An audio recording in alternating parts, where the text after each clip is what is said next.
TV सत्यमेव व्रतम। राहुल गांधी केवळ राजकीय हेतूने आले होते देवेंद्र फडणवीस। आज अतिशय आनंदाची गोष्ट आहे, प्रधानमंत्री आवास योजना अंतर्गत 6,50,000 घर मंजूर केली होती। अतिरिक्त 13 लाख घरं मंजूर करण्यात आली आहेत। एका वर्षात 20 लाख घर गरिबांना भेटणार आहेत। देशात कोणत्याच राज्यात एवढ्या मोठ्या प्रमाणात घरं भेटली नाहीत। उरलेल्या लोकांना पुढच्या वर्षी घरं मिळतील। निकष देखील बदलण्यात आले आहेत। आता सर्वांना घरं येत्या 5 वर्षात मिळणार आहेत। मी महाराष्ट्राच्या वतीने प्रधानमंत्री यांचे आभार मानतो। ऑन चित्ररथ त्याबद्दल आशिष शेलार बोललेत, महाराष्ट्राला डावललं जाते असं काही नाहीये, त्यांचं रोटेशन असतं तरीही आम्ही पुन्हा विनंती करू। ऑन राहुल गांधी केवळ राजकीय हेतूने आले होते, लोकांमध्ये जाती द्वेष निर्माण करण्याचं त्यांचं काम आहे। या सर्व प्रकरणाची न्यायालयीन चौकशी करत आहोत। मारहाणीमुळे मृत्यू झाला आहे असं समोर आलं तर कोणालाही सोडलं जाणार नाही।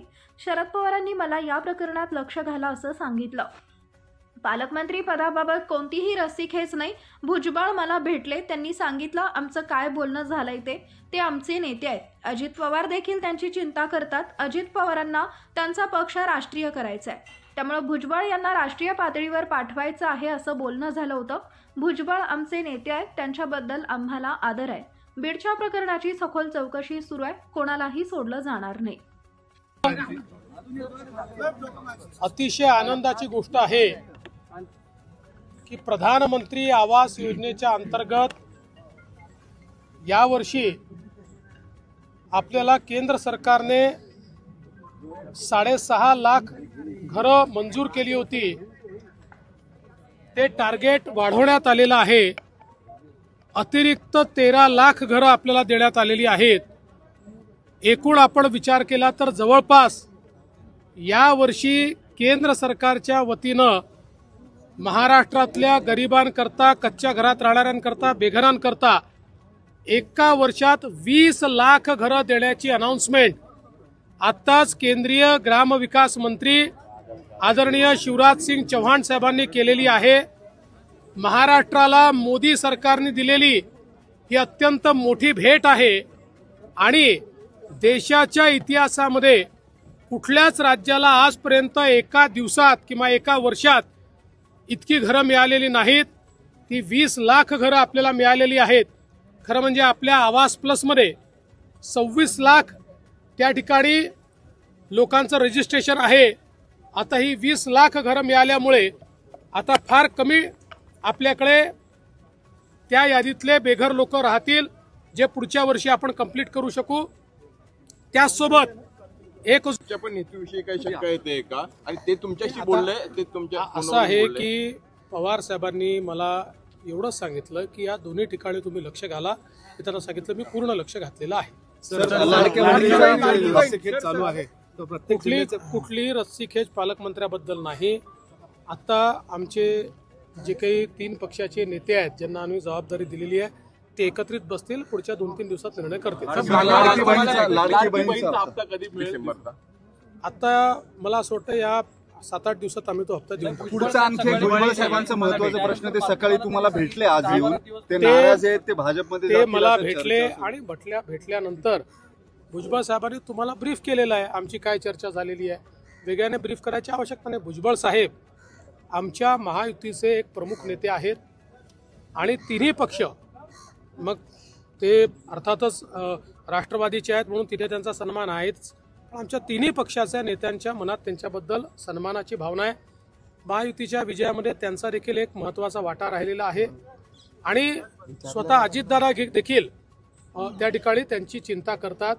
मुळातच भुजबळ साहेबांना ज्यावेळेस अजितदादांनी मंत्रिमंडळामध्ये घेतलं नाही, त्यावेळी भुजबळ साहेबांना डावलण्याचा त्यांचा हेतू नव्हता। त्यांनी मला सांगितलं की आमची इच्छा आहे की आमचा पक्ष हा राष्ट्रीय पक्ष राहिलेला आहे, आम्हाला तो राष्ट्रीय स्तरावर मोठा करायचा आहे आणि राष्ट्रीय स्तरावर भुजबळ साहेबांसारखा एक नेता ज्याला देशाच्या अन्य राज्यातही मान्यता आहे, त्यांना आम्हाला राष्ट्रीय पातळीवर पाठवायचं आहे। भुजबळ साहेबांचं मत जरा वेगळं होतं, त्याच्यामुळे हा प्रश्न निर्माण झालेला आहे। पण आम्ही सगळे मिळून याच्यावर तोडगा काढू आणि भुजबळ साहेबांसारखा एक नेता हा आमच्यासोबत मैदानात असला पाहिजे, या दृष्टीनं त्यातनं मार्ग काढला तुमच्या जाईल. पक्षात चालणार आहे का? ते जर स्वागत ते जर अहो, त्यांनी असं आहे त्यांनी अशी मागणी केली नाही, अशा प्रकारचा कुठला विषय समोर आलेला नाही. शेवटी राष्ट्रवादी काँग्रेस आम्ही आणि शिवसेना ती काय एकत्रित आहोत ना, त्यामुळे आम्ही कशाला म्हणजे अशा प्रकारचे काही भावनाच नाहीत. आम्ही एकत्रित आहोत, निर्णय एकत्रित करायचे आहेत आणि त्यांच्याबद्दल तिन्ही पक्षांमध्ये आदर आहे. सर, मराठा क्रांती मोर्चाने केली आहे तुमच्यावरतीच की तुम्ही मुख्यमंत्री आहात आणि कस्टोडियल डेथ ही गृहमंत्र्यांची जबाबदारी असते. त्या अर्थाने तुम्ही गृहमंत्री आणि मुख्यमंत्री दोघेही आहात. हे तुमच्याकडून झालेलं पाप आहे असं त्यांचं म्हणणं पोलिसांच्या मारहाणीचं थांबून कस्टोडियल बघा, राहुल गांधी या ठिकाणी केवळ राजकीय हेतून आले होते. ही केवळ राजकीय भेट होती. लोकांमध्ये जाती जातींमध्ये विद्वेष तयार करायचा एवढं एकमेव ध्येय त्यांचं आहे. तेच काम गेले अनेक वर्ष आता ते सातत्याने करतायत.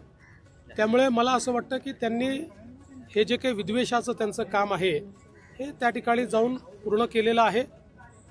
महाराष्ट्राचं सरकार संवेदनशील असल्यामुळेच या ठिकाणी या संपूर्ण प्रकरणाची आम्ही न्यायालयीन चौकशी ही घोषित केलेली आहे. न्यायालयीन चौकशीमध्ये या संदर्भातलं सगळं सत्य आणि तथ्य बाहेर येईल. काहीही लपवण्याचं कारण नाही आहे. आणि जर त्या चौकशीमध्ये कुठल्याही प्रकारे मारहाणीमध्ये किंवा अशा प्रकारच्या गोष्टींमुळे हा मृत्यू झाला आहे असं बाहेर आलं तर कोणालाही सोडलं जाणार नाही. कठोरात कठोर अशा प्रकारची कारवाई ही केली जाईल. शरद पवार देखील स्पष्टपणे आपल्याला सांगितलेलं आहे, वारंवार सांगण्याची आवश्यकता नाही. त्या ठिकाणी सगळ्या राज्यांचे चित्ररथ असतात, आपल्यालाही बोलवण्यात आलेलं आहे. मात्र त्यातले 15 चित्ररथ हे रस्त्यावर असतात, बाकी एका ठिकाणी लोकांकरता पाहण्याकरता ते ठेवले जातात. आलटून पालटून राज्यांना संधी मिळते. गेले 4 वर्ष आपल्याला संधी मिळाली होती, म्हणून यावर्षी आपल्याला संधी नाही आहे. मागच्या वर्षी मोठ्या 3 राज्यांना संधी नव्हती. त्यामुळे याच्यात काही वेगळं होत आहे किंवा महाराष्ट्राला डावललं जात आहे वगैरे असं काही नाही आहे. तथापि आम्ही पुन्हा एकदा विनंती करून बघणार आहोत की समजा अजून काही तुम्ही जर इन्क्लूड करणार असाल तर महाराष्ट्राचा करा, पण याच्यामध्ये हे रुटीन आहे, याच्यामध्ये कुठलंही वेगळेपण नाही. त्यांनी केली आहे की पूर्वी सर्वेक्षणामधले जे निकष होते ते निकष देखील आता त्या ठिकाणी डायल्यूट करण्यात आलेले आहेत.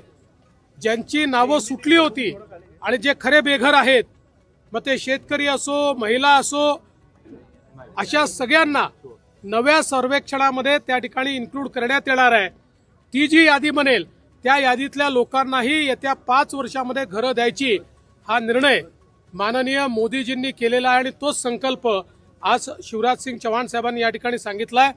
मी महाराष्ट्राच्या वतीनं माननीय देशाचे प्रधानमंत्री मोदीजी आणि केंद्रीय ग्रामविकास मंत्री शिवराज सिंग चौहानजी या दोघांचेही मनापासून आभार मानतो की आज 20 लाख घरं त्यांनी महाराष्ट्राकरता दिली आहेत. सर, यंदा 26 जानेवारीला प्रत्येक कार्यक्रमामध्ये निदर्शनं करण्याची घोषणा केलेली आहे. धनंजय मुंडे यांच्यावर कारवाई करावी अशी मागणी आहे. मला असं वाटतं की या ठिकाणी आता बीडच्या प्रकरणाची सगळी चौकशी चाललेली आहे.